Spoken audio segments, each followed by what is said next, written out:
Hello there everybody, welcome back to my channel. I do hope you're having a good day and welcome back to another video.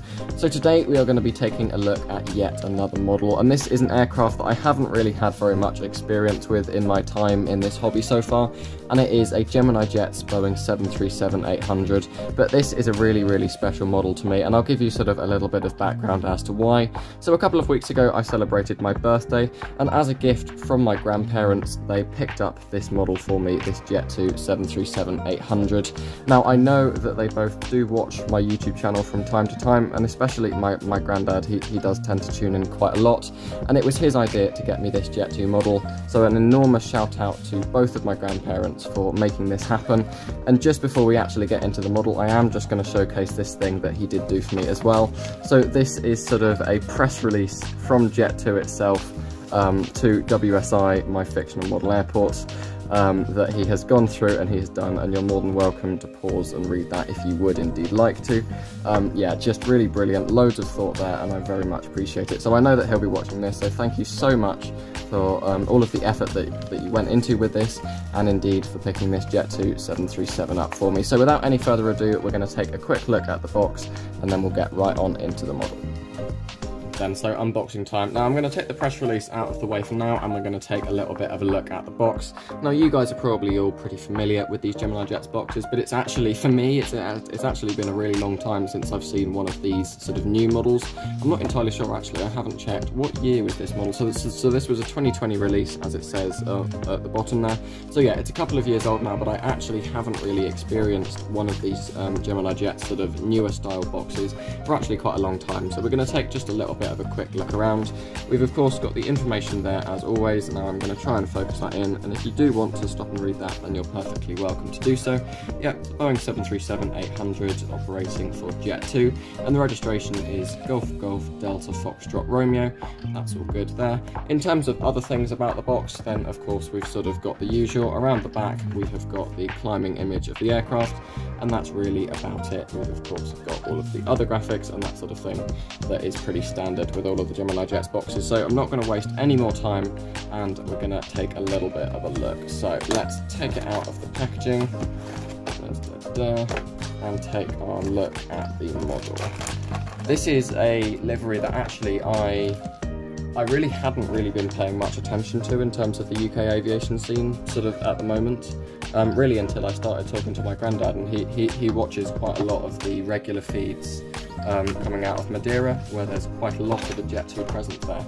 And I actually really love this livery. Now looking at it, I'm going to turn another light on actually so that you guys can see the model a little bit better. Yeah, this is really good, and Gemini Jets I think have actually really done this justice.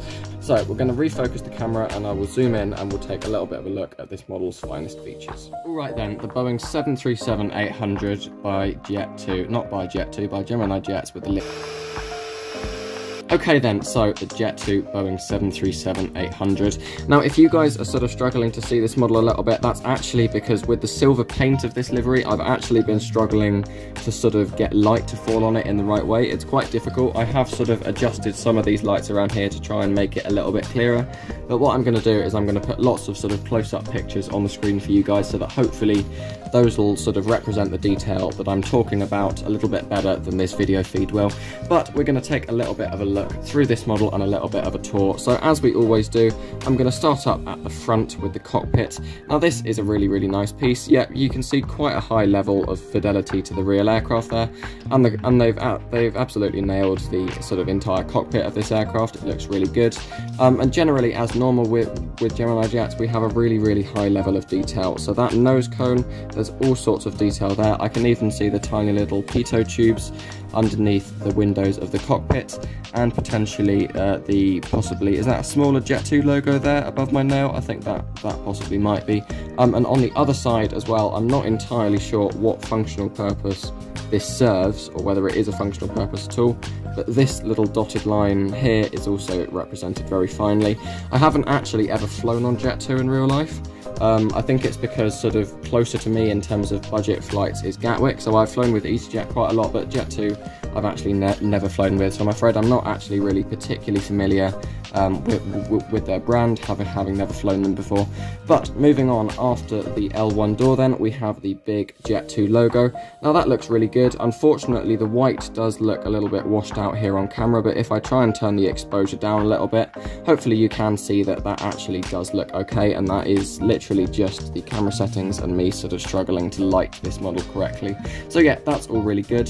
And in terms of the finish of this model, by the way, just, you know, talking about that silver finish, I have been looking at photos of the real aircraft, and this really does seem to be a very good representation of sort of the sheen and the shine that is, you know, the silver on the real aircraft. So I think Gemini Jets, fair play to them, they've actually done really quite a good job here. Moving a little bit further backwards, then we have over the wings, we have two of the emergency exits, and of course the emergency exit slides arrows on those wings just to go there. And a little bit above that, we've also got the friendly low fares, which presumably is one of Jet2's sort of marketing taglines. Moving on sort of outwards to the wings then, we have got the red engines. Now obviously that's quite a distinct feature of this livery, sort of the red tones on the engines, the winglets and the tail. It does sort of just exaggerate, I suppose, and make the make the livery look a little bit more complete.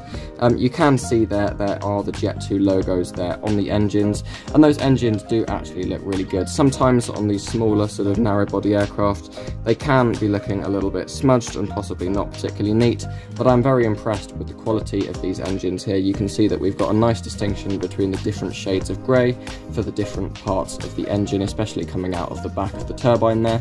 And of course we've also got some detail which you might just be able to see on the bottom of the cowling, and that's all really good. Speaking of sort of the underside of the aircraft, in terms of the landing gear, all of the wheels do roll on this model, and that is of course as usual a really nice quality feature. Something else that actually I've just noticed that is that's quite interesting. I'm not sure whether this is the case with all the 737s, but it does appear as though the Gemini Jets logo on the bottom of this model is considerably smaller than the one on my other 737. I wonder if this is something that they've sort of been changing more recently. I mean, I know this is a 2020 release and so it isn't a recent model, but I do wonder if that's the sort of thing that they're looking to make smaller, because historically it has always been quite a big thing that Gemini Jets really do have quite a big stamp on the bottom of their aircraft, and so I wonder if that's sort of their sort of attempt to, I suppose, try and reduce that. We've also got a stand hole and of course the sort of bays in which the wing sets of landing gear fold up into after takeoff, and where that landing gear lives when it isn't deployed. In terms of moving a little bit further back, we have got the registration number here towards the back of the model, and as I said earlier, that is Golf Golf Delta Foxtrot Romeo. That looks really good, and then just behind that we have got the white door. Sorry, I really am struggling to sort of light this today. It is quite frustrating actually, I suppose, because there's a load of light coming from the top and not that much coming from the side. Let me see if I can do something about that and maybe make that a little bit clearer. It's not much better, but hopefully you'll be able to see it with the close-up images. In terms of the tail, that also looks really good. We've got the jet2.com there picked out in the red, and that red does actually look very consistent with the other red accents of the model. I can't remember which model I was looking at, but I think it was one of them where the sort of, you know, the colour on the tail, which was sort of supposed to be the exact same colour on sort of other parts of the aircraft, didn't look quite right, and I think that's possibly because maybe they use a different printing method for the tail than they do on some of the other details. I can't remember whether that was Gemini Jets or not, but it's really good to see that colour really consistent there. In terms of the elevators at the rear of the aircraft, yeah, these all look really good. Very straight, and the aircraft does look sort of properly aligned, and it looks as though it has been assembled correctly. And then right at the end, I don't know if we're going to be able to point this out. Yeah, you can just about see it. We've got the tail strike box at the bottom there, and the APU exhaust sticking out right at the end there. And so yeah, I'm really very impressed with this model. Is there anything else that I haven't covered? I suppose we can talk a little bit about the sort of separately fitted antenna. So we've got two separately fitted antenna here on the top of the model, and we have got one of them here on the bottom. That's really good. I mean, that doesn't feel loose. Some of them can be loose at points, and especially when they're on the bottom of the model, it's really important that those are nice and secure, otherwise it's potentially going to fall out and disappear into the carpet. But no, that all looks really good. So there we go, another model, and this is a really good one from Gemini Jets. I'm really impressed, and although I have given them a slating a couple of times on this channel, I do genuinely feel as though they do, at the end of the day, the vast majority of the time make really good models, and this is something that I'm really happy with. Obviously I can't actually talk about the price because I'm, you know, as this was a gift, I'm not actually sure, you know, how much was paid for this model, so I can't really talk about value for money, and I don't really have much to compare it to either. I suppose I've got my SAS 737-800 here. I suppose that's probably the, you know, sort of the most direct competitor to it. I'm just going to have a look and see. Yeah, it does look as though the Gemini Jets logo is really small on the bottom of the Scandinavian one as well, so maybe I've just been walking around with my eyes closed for a while, but there you go. That is another model here at the airport, and I'm really happy to be able to have Jet2 at the airports, and of course I'm very appreciative to my grandparents, so thank you very much. I am probably going to feature this and maybe even read this out in full as sort of a quote in the next Will Scarlett International update, so definitely look out for that, because this is something that my granddad went to a lot of effort to write, and so I'm definitely going to be showcasing that again. But for now, I'm going to say thank you very much for watching. Another huge shout out to my grandparents for this beautiful model, and I will see you all in my next video. Alright guys, I'll see you later. Bye!